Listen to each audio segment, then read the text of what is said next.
So welcome back to the my new video guys and my YouTube channel. Today friends we are going to talk about guys phone sleep time setting guys. How can we change in Samsung mobile? Friends, you want to change your phone sleep time. So friend, how can you change today? I will show you in this video. So before starting video friend, first of all you can subscribe the channel guys. Click the bell icon, like my video. So and first of all guys we will on our phone setting. We will scroll it. Friends, you can see phone display and brightness setting. Friends, tap here.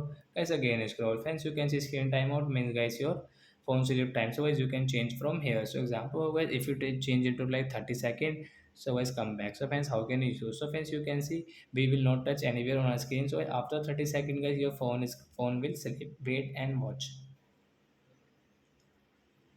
And before going guys, please go and like the video, subscribe the channel, and when you have any doubt, let go guys your screen timeout setting means your phone sleep time guys. You can ask me in comment section. I will check. I will help you friends. You can see off.